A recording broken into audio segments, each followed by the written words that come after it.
Hello, welcome everybody to this live webinar today, where we're going to be talking about slip accident prevention, introducing this topic and giving you some strategies that you can employ in your businesses in your buildings to reduce the risk of accidents, injuries, and claims. Great to be with you today. I'm just checking that everything is running smoothly. It seems that it is from a tech perspective. So fingers crossed, uh, everything's going well. So I'd love your interaction in this webinar today. So wherever you're watching this, whether it's on LinkedIn, whether it's on Facebook, whether it's on X, whether it's on YouTube, give us some comments and also some questions as well. So if anything's not clear, then do let me know. So just to start with, I'd love to share with you where my passion for safety comes from. And I think this helps to set the scene for why I do what I do. So cast your mind back to 2012. It was the summer of the London Olympics, and I live in London now, and I was living in London then as well. And I woke up on the 13th of May, decided with my girlfriend, who's now my wife, thankfully, to go to this place called Columbia Road Flower Market, where we had a nice time, bought some flowers, had some lunch, had a stroll along the canal, etc. We then started making our way home. We drove to Sainsbury's in Islington in North London, parked our car, walked around the corner to go into the store, and I was walking pretty much where this guy here in the blue jumper is standing, and that's the last thing that I remember for several hours. The car had sped around that corner, was travelling too fast, lost control, sort of veered left and right, mounted the curb, came onto the pavement, and ran me over. And that was me later that day in the hospital. You can tell it was over 10 years ago by the lack of grey hairs on my head compared to what you can see in real life nowadays. So when something like that happens to you, you get very interested in safety. Surprise, surprise. And since that day, I've been really passionate and interested in making the world a safer place. Now, why am I not working in road safety? You might ask. Lots of people ask me that. Well, actually, if you look at the data, that tells you the story. So, road traffic accident data has improved significantly and is in quite a good place. Whereas if you look at safety overall and you start to categorize safety into causation of incidents, what you see is this very scary picture, which is that slips, trips, and falls is not only the biggest chunk of accidents, these are RIDDOR data here, but also it's incredibly flat. So we're not improving in this area. It's a large long-term flatlining issue. And of that category of slips, trips, and falls, slips is far and away the biggest chunk of that. Trips is actually not that big a problem in most sectors. Secondly, running on from that, slips cause a lot of cost and a lot of impact. So whether that be a broken bone every 3 minutes, 300,000 people going to A&E, dozen amputations a year, six-figure criminal fines, there's a massive, massive impact that slips cause. But the third reason that I really focused in on this area of slips is in spite of all of that data, they can be stopped. So it's more than possible, in my experience, across all sorts of sectors, with high footfall, with areas that are designed to be wet, with areas that are heavily contaminated, to reduce the number of accidents, injuries, and claims by 57% or more. And here's a range of places that we've helped over the years. So it is possible to stop slips. If you don't know me, I'm Christian Harris. I am the founder of Slip Safety Services. I host a safety roundtable interactive webinar every 2 weeks. I have a safety and risk success podcast and a safety and risk success group on LinkedIn, as well as a LinkedIn newsletter with a good few thousand people following what we get up to. My Although that's quite broad in terms of talking about safety and risk, my day-to-day focus is on slips. I've worked in some high-profile cases in that area. The business has won awards. We've got some great partnerships and some great clients that we support. We've helped several thousand sites to reduce their slip risk over the last few years. And at last count, we are stopping about £10 million of claims a year, which equates to 3 of these lovely big houses somewhere that looks very idyllic. So before we get into slips, I mentioned already that we bundle together slips, trips, and falls, but it's important to know that these are not the same thing. So if you've got a problem with slips, then the strategies to mitigate trip risk are not going to work from you, and vice versa. Just a bit of data here. If you look at insurance claim costs as a barometer to size the slip problem versus the trip problem, you can see that in these 3 sectors, for example, slips is an order of magnitude larger. So in manufacturing, there are 12 times more slip insurance claims than there are trip insurance claims. In hospitality and leisure, 33% of all claims are slips. Trips are only 7% of all claims. So slips is a bigger problem than trips. And it's also a problem that requires more complexity and more depth to solve it as well. So to me, we're working in an area that's a bit more scientific and it's a larger area, and that's why I focus on slips rather than trips. If you do have a problem with trips, then use this acronym, TRIP, tidy, route, identify, plan. These are the 4 key things that you can do to reduce the risk of trips in your buildings. Tidy means do good housekeeping, because people trip over obstructions on the floor that they can't see, low-level obstructions that they can't see. So if you tidy up any temporary obstructions, that's obviously going to be helpful. Route is about creating defined walkways. Identify is about raising awareness of the hazards and getting people to know what to look for.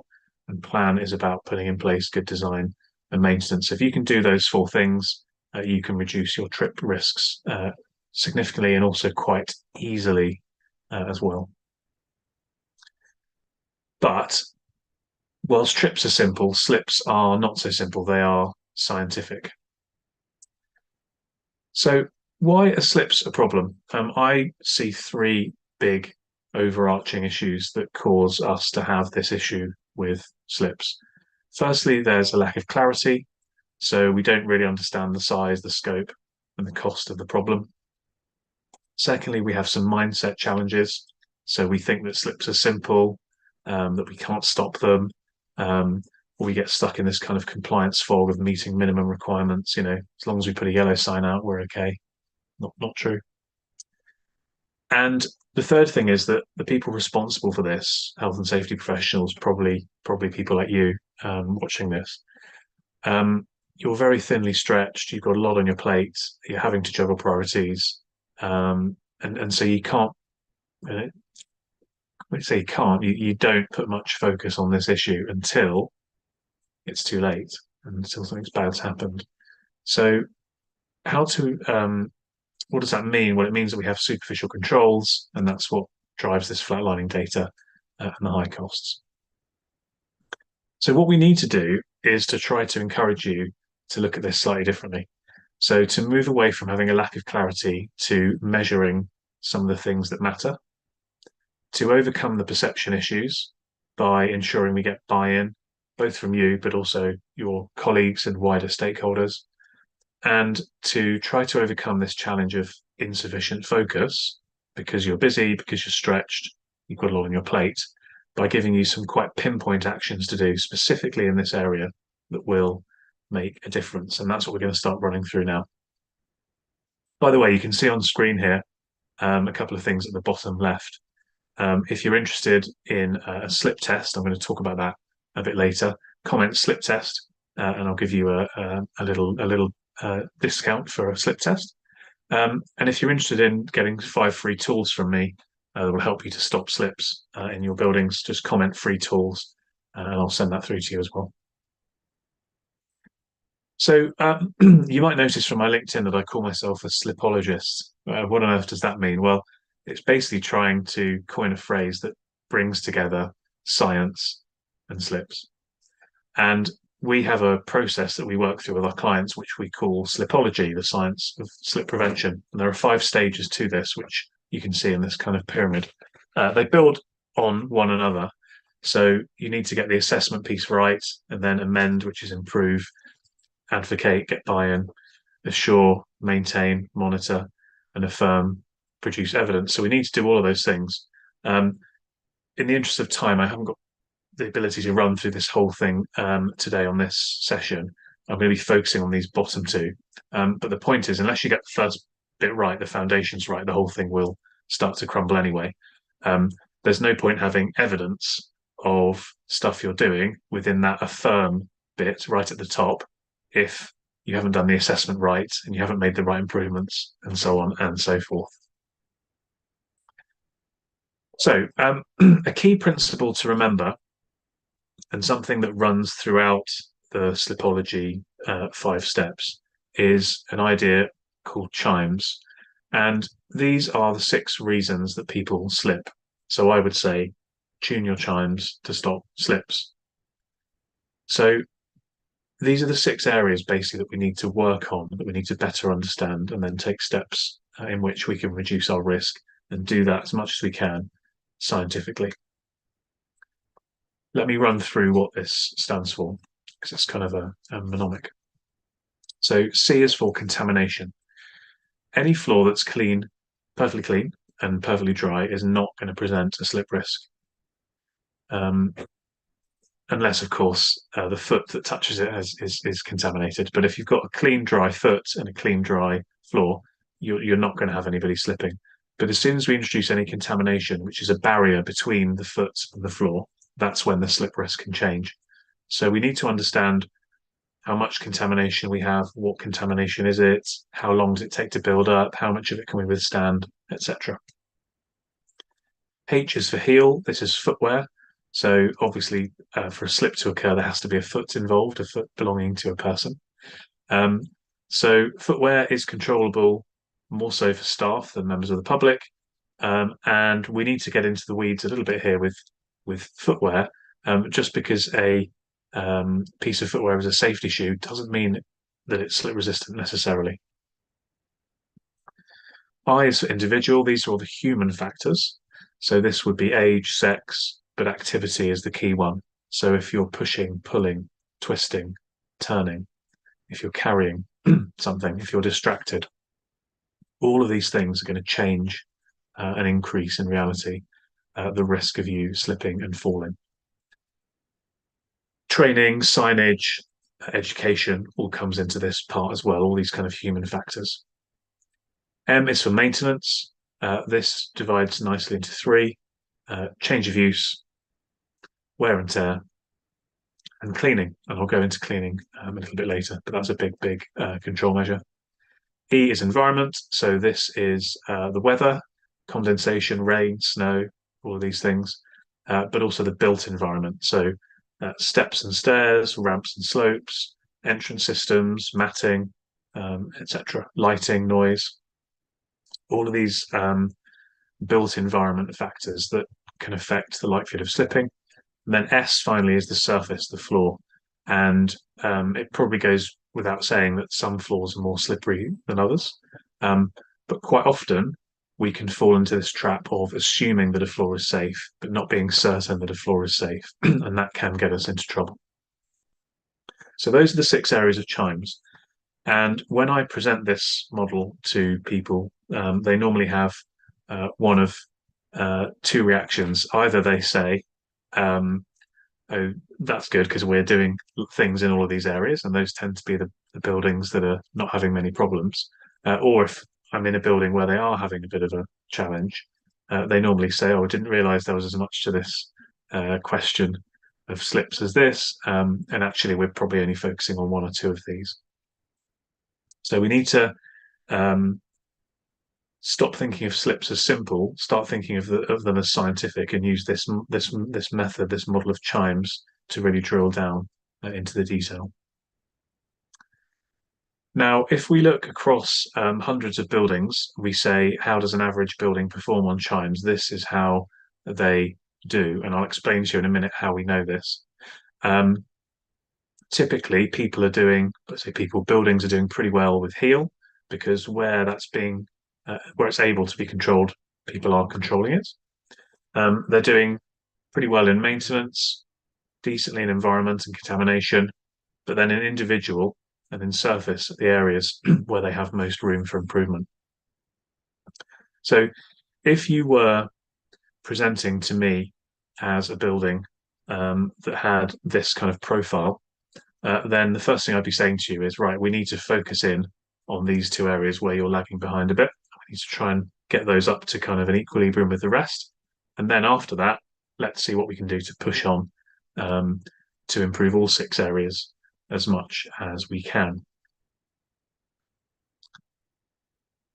So how do we know what the average building scores like? How do we know how they're performing on chimes? It's because we've got a tool which is called the Slip Prevention Scorecard, which is a free digital self-assessment that you can do. And in about 3.5 minutes, which is the average time it takes, you answer a series of questions, and it will start to give you scores for chimes as well as an overall score. This is the URL, scorecard.slipsafety.co.uk, and there's also a QR code here on the screen, which you can grab your phone and snap, and that'll take you straight to the scorecard. As I say, it takes about 3.5 minutes. It's totally free. You can answer a series of questions, and it'll give you that insight of how are we currently doing on chimes, and therefore you'll start to see where you're doing well, where you've got room for improvement, and then you can focus your efforts on the areas where it will make a difference. So perhaps give that a go now while I'm talking, if you like, because it only takes a couple of minutes. Just to give you an example of how this works in reality, this is a manufacturing facility that we recently worked with, and they took the scorecard, and this is how they scored. They got quite low for contamination. They did well for heel. They did not very well for individual. They did pretty well for maintenance, very well for environment, and not very well for surface. So a really mixed bag, 2 green areas, 1 orange, 3 red. But at least now they kind of know where they are, so they can know where they need to look to improve. Whenever you do a scorecard, there's an opportunity to book in for a one-to-one Zoom with me, and we can chat through the report. I can maybe ask you a few more questions to clarify some things. But I can then sort of guide you a little bit. So I could say, right, actually, based on what your scores, this is what I'd focus on. Here's what's worked in a similar business before, or here's what's worked in this area. So let's say it was individual. Here are some of the things we've done within individual in businesses that perhaps aren't the same as you, but at least you can kind of get an idea of the strategies that can work. Typically, typically, depending on the results, if you score green for everything, then obviously you're doing really well. But if you've got areas to improve, we would normally suggest then setting up a site survey where one of my team would visit, or sometimes even me, and do a chimes review for you in more detail, do some slip testing, do some measurements of other factors as well, and put together a report and recommendations for you. So we did that process with this manufacturing facility. What were the outcomes? They managed to improve their cleaning regime. They started using matting in certain areas and other contamination control methods. They improved their training. They changed their ways of working where they could, and eliminated certain types of activity that made it more likely for somebody to slip. We helped them with some anti-slip treatments of some foreseeably wet areas where they had floors in locations that were always going to get wet, but obviously ripping up and replacing those floors would be very intrusive and very expensive. We were able to send a team in out of hours to treat those floors without any downtime and for a fraction of the cost. And then going forward, we help them to put together a spec so that for new floors that they're rolling out, they have the right kind of flooring going in from the outset. So I mentioned slip testing. I'll move on to that now. Slip testing is a way of helping us to quantify, to measure three of the six chimes. So we can obviously measure the surface, but it helps us to inform our thinking about contamination and maintenance as well. I'm going to show you a video in a second, but the slip test that's used here in the UK is called a pendulum test. It's what the HSE recommends. It's what the courts use. And how it works is it's called a pendulum because it swings and it mimics the physics, sorry, of a heel, the back of your heel striking the floor. The output of the test is called a pendulum test value. It's a number. And the beautiful thing about this test is you can test any floor in situ. So there are some slip tests out there used in Europe, for example, where you have to do them in a lab, whereas this can be used pretty much anywhere on any floor to measure how slippery or not it might be. So this is a video of the pendulum being used. What this chap is going to do is he's going to spray the floor with water. He's then going to press a button and release the foot. The foot of the pendulum will swing down like a pendulum, and you'll see it come down and strike the floor. And on the back of this foot is a rubber heel, which mimics the back of your foot. So as it hits the floor, you'll kind of see how that mimics a heel strike. Then the pendulum carries on swinging through, and it pushes a pointer onto a gauge on the left-hand side of the frame. So I'm going to show it to you twice. So he's going to spray the floor, release the foot swings through, pushes the pointer onto the gauge. See it again, spray the floor, swing, heel strike onto the gauge. So, as I said, the output of that test is called a pendulum test value, which is a number. And you can equate the number to three categories of risk: high, moderate, and low. And furthermore, you can equate it to an accident risk exposure. And these figures here in the middle are HSE numbers. So the HSE says, based on research they did, if you have a PTV, pendulum test value score of 36 or above, then the risk of a slip is 1 in a million or less. If, however, you're down towards the left-hand side and you've got a PTV, let's say, of 24, then you have a 1 in 20 risk exposure. That doesn't mean that 1 in 20 people walking across that floor will slip, but it means they are exposed to that risk of slipping. Because remember, we can all walk on slippery floors without slipping. You can even walk on ice skating rinks without slipping. But obviously to do that, you walk in a slightly different kind of way. So the difference of 24 to 36 is having 5% of people potentially exposed to having 1 in a million people potentially exposed. So the first key benefit of the slip testing is that it enables you to reduce your risk by measuring what matters and then managing that. And if you're down towards that red side, what can we do to reduce that risk into the green zone? The second key benefit of the slip test is it helps you to defend insurance claims. So David Scott on screen here is a lawyer, and he looks after hospitality and leisure insurance claims for big corporates. And he was chatting to me on my podcast, and we talked about a scenario where a person slipped on a wet floor around a swimming pool in a hotel. And David said that person would, if they hurt themselves, expect to be able to make a claim.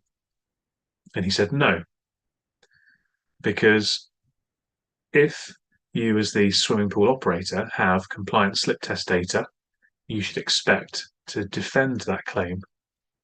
Remember, your duty is not to prevent all accidents. Your duty is to take reasonable and practicable steps to mitigate the risk. So from a slip perspective, if you can prove that your floors exceed that 36 PTV benchmark that is set by the HSE, then you can prove that you've discharged your duty of care. And so even if the floor was wet, even if somebody did legitimately slip, And even if they did hurt themselves, you would still expect to be able to defend a claim against you. And that's because you've got the science, you're relying on the science. You're not relying on hearsay or we had a sign out or things like that. So two key benefits of the slip test there. And as mentioned before, if you're interested in the slip test, now you've seen it, comment slip test, and I'll drop you a line and I'll give you a little discounted slip test offer. And again, if you're interested in some tools, some 5 free tools to help you to prevent slips in your building, comment free tools, and I'll send that over to you as well. I'm going to move on now to some tips for you, some quick fire slip tips. So these are kind of overcoming some of the challenges that I see and giving you some insight on what works well. First thing is, often when I go into a business and I ask to see their slip safety policy, first thing I see is they bundle slip strips and falls together. I've already explained why that's maybe not a good idea. But the second thing is it's normally very light on detail, very concise, and that's even if you're dealing with hundreds or thousands of sites. What we need is to be a bit more bespoke, a bit more focused. Now, think of it this way. If you are responsible for health and safety of a large shopping centre, you might have the same floor running throughout that shopping centre. Even if that floor is a little bit slippery when it's wet, that doesn't mean you've got a problem across the whole shopping centre. Because in 95% of that shopping centre, it's very, very unlikely that the floor would ever get wet or contaminated. It's only in that 5% of the floor area where it's likely that the floor would get wet or contaminated, and therefore we should be focusing our efforts on the 5%. So think of your entrances, your washrooms, external areas, clearly, kitchens, manufacturing areas, loading bays, wet leisure, showers, bathtubs, food service areas. These are areas where you couldn't stand up in court and hand on heart and say, I didn't expect that floor to get wet or contaminated. And therefore, we need to focus on making sure that those areas are safe when they are wet or contaminated. Whereas for the 95% of the floors, the vast, vast, vast majority, it doesn't matter if they're safe when they're wet or not, because they're not intended to be wet. They're not regularly getting wet or contaminated. We've just got to keep them clean and dry. Good cleaning regimes, spillage control. So have some focus, have some discipline, and be bespoke. Second thing that I wanted to flag up was matting. So I've lost count of how many times I've spoken to somebody and said about a floor and a slip test in a lobby or reception area, and they've said to me, "Oh, but it's okay because we've got entrance matting." Look at this photograph here. This is a train station, and there is about 3 meters of matting, 2.5 to 3 meters of matting, but it's a wet day, and the floor beyond the matting is clearly very wet indeed. Why does matting exist? Matting exists to remove contamination, including water, from your feet before you get inside the building. So if you stand inside on a wet day and you see that the floor beyond the matting is getting wet, that means the matting isn't working as it's designed to do, and therefore you should be dealing with that floor as a foreseeably wet environment. There are a few things that can go wrong with matting, but the biggest thing in my experience is size. So here in the top right is some guidance from the HSE and the Entrance Flooring Association, which says that if you have a peak traffic flow per hour of 78 people, you should have 3 to 4 meters of matting. If you've got a peak traffic flow per hour of 800 people, you should have 8 to 10 meters of matting. Now, I don't know about you, but I see very, very few buildings that have even 3 to 4 meters of matting. Most buildings I see have maybe 50 centimeters to a meter. So straight away, we've got inadequate matting from the perspective of size, and therefore we shouldn't be relying on something that is not fit for purpose.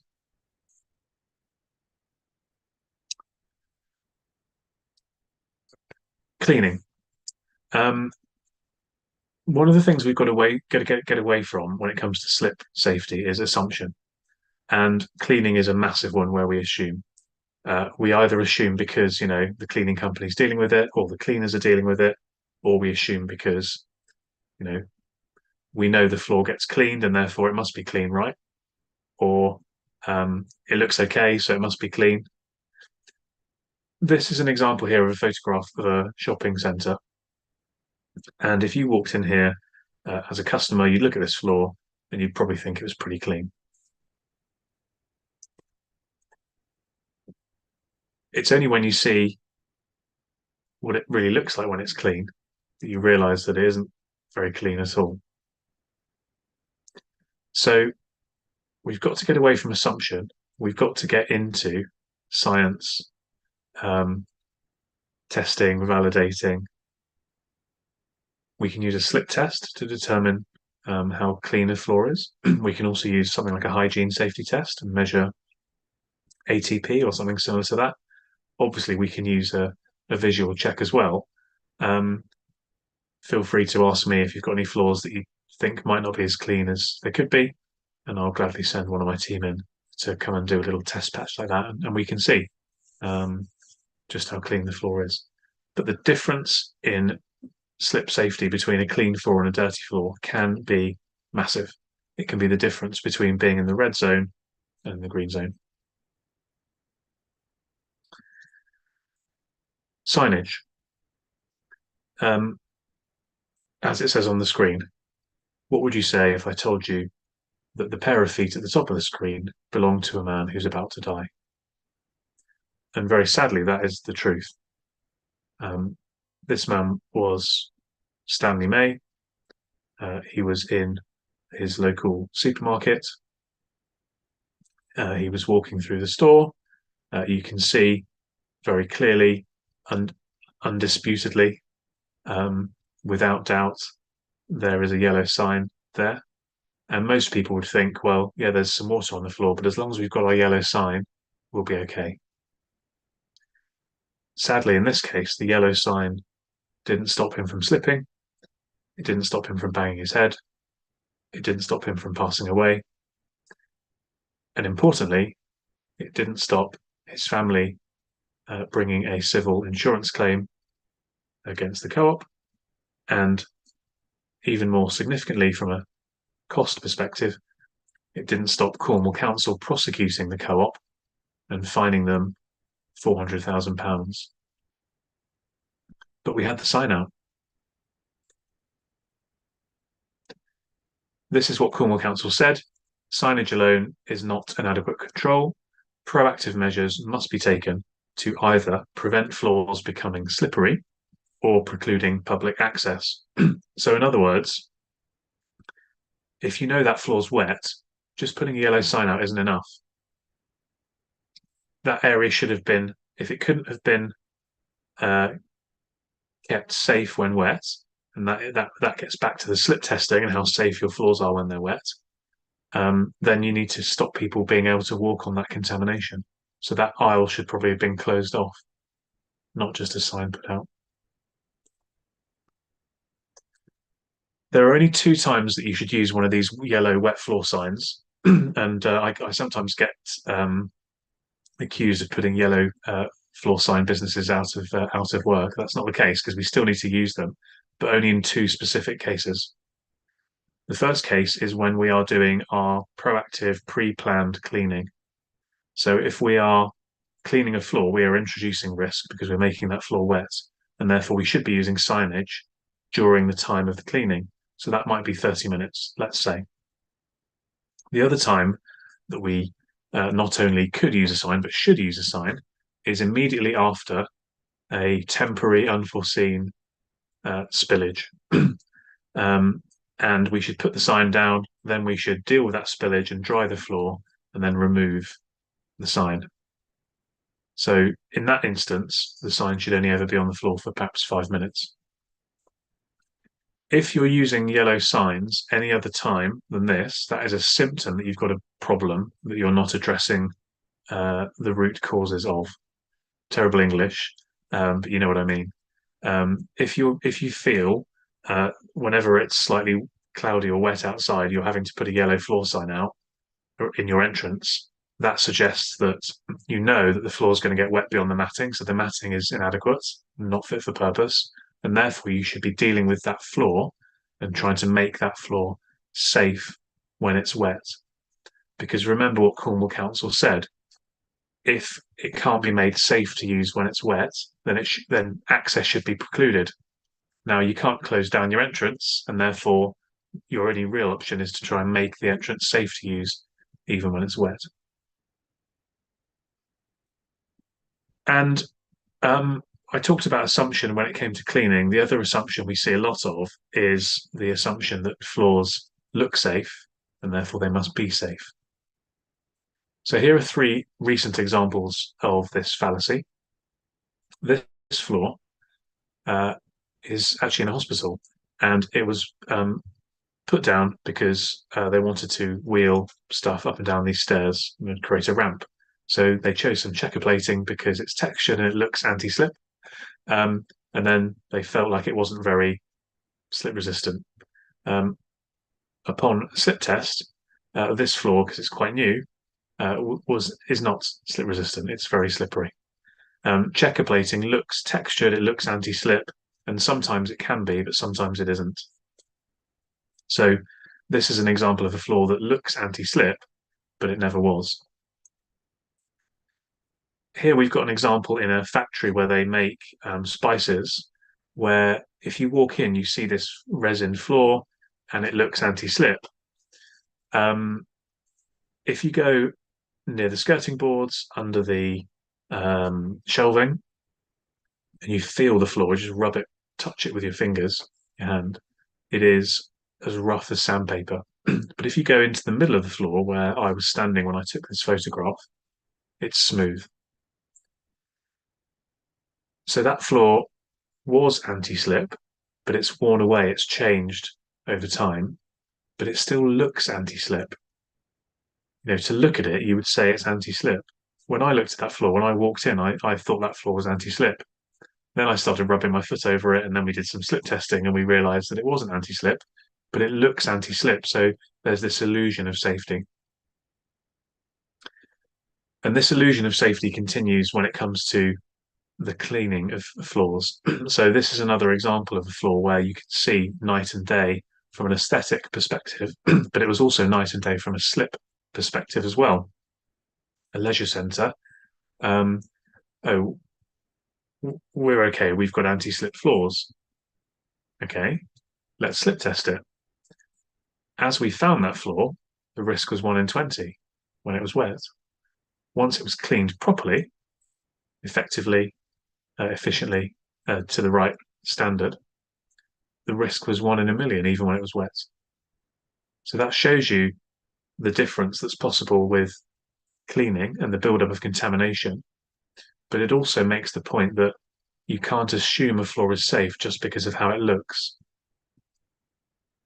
It may well be safe, like the floor on the right, but it could be contaminated and therefore it's not performing as safe. It may well have been safe at some point in time, like the floor in the middle, but it's changed through wear and tear. Or it may be, like on the left, that it looks safe, but it never actually was. So the only way to know if a floor is safe or not is to do the slip test. And again, if you're interested in a discounted slip test, type in slip test in the comments, and I'll be in touch with you about that. So, bringing this to a close, hopefully what you've got from this are three things when it comes to slips: that they are serious. We've talked about the cost, the human cost, the financial cost. We've talked about the tragedy of Stanley May. That slips are scientific. We've introduced chimes. We've looked at what we can quantify and benchmark and measure in each of these areas. But also that slips are stoppable. I've given you some examples of case studies from different sectors where, even in very, very busy areas, even in areas that are constantly wet, like swimming pools and bathtubs, it's possible to dramatically reduce the risk and have fewer accidents, injuries, and claims. So remember, serious scientific stoppable. And if you take this slipology approach, go through this process of the 5 A's, get the confidence and the certainty around tuning your chimes, measure what matters, ensure you get the buy-in and have some really pinpoint and strategic actions, then it is possible to have outcomes like this. You know, from one claim a week to one a month in a national leisure centre chain, eliminating accidents in a busy shopping centre, 60% fewer accidents in a London train station, 55% fewer accidents in a national restaurant chain, 85% fewer accidents in a hotel um, within their bathrooms and bathtubs, 95% reduction in claims volumes in an educational or higher educational facility. So all of these outcomes are more than possible if you take this scientific approach, but they're not going to be possible if we just carry on doing the usual, um, looking at slips as simple, and just kind of hoping for the best. So, with that in mind, what's in it for you? Why should you care? Here's my rallying call for you. If you can start to take this scientific approach to slips, straight away you'll see some benefits. Because if you're being proactive, if you're being scientific, you can have certainty very, very quickly that you're reducing the risk. You're making your building safer for your colleagues, your clients, and for you. So straight away, there are some quick wins because we can measure the impact and the inputs we're putting in, and so we know that we're doing the right thing. In the longer term, obviously, and you won't see this overnight because you need to track this over a period of time. We're going to see fewer accidents, therefore less harm. We're going to see lower costs, clearly. But you as a safety professional are also going to get more time, more space, more ability to think about other areas of safety, to think strategically about safety, because rather than having to fill in accident forms and worry about people slipping over all the time, you can spend your time on other things. What should you do next? If you've enjoyed this presentation, if you've got some value from it, I'd recommend doing one of two things. Either I would go and use the slip prevention scorecard, give that a go. It takes 3.5 minutes. It's free. Answer some questions, and you will get a report with your chimes scores. And then, if you want to, we can book in a call and work through that together on a one-to-one basis. And I can see if I can give you some more bespoke advice on what you could do to mitigate your slip risk in your buildings.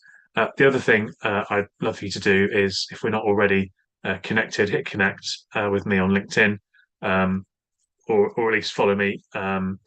This image is a bit out of date because this was when I was doing my Sliptember campaign a couple of months ago. But you'll see my smiling face and a yellow background if you search for Christian Harris LinkedIn. Or actually, if you're watching this on LinkedIn, you can just click straight through and do it nice and easily.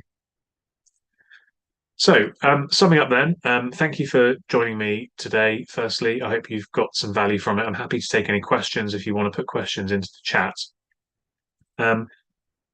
If you thought this was all about slip testing, binning yellow signs, then you've missed the point. Don't get me wrong, we should be doing slip testing. We should be not binning yellow signs, but using them better. But really, what I'm known for is trying to bring a fresh, scientific approach to this age-old problem and trying to smash through this plateau, this 30% year after year after year. We've got to move beyond this, and we can, but it just takes that little bit more depth, effort, determination, and a scientific approach. And having watched this, having gone through this presentation, my hope for you is that you are now feeling more confident and more certain that your risks can be under control. and that it is possible to make a big difference in this area. So, thank you very much for joining me today. I hope this has been useful. Once again, if you are interested in a free slip test, no, not free slip test, discounted slip test, then comment slip test. If you want some free tools, comment free tools. Hit connect, hit follow on LinkedIn. Give the slip prevention scorecard a go, and look forward to working with you to drive down slip risk in your buildings. Thanks very much.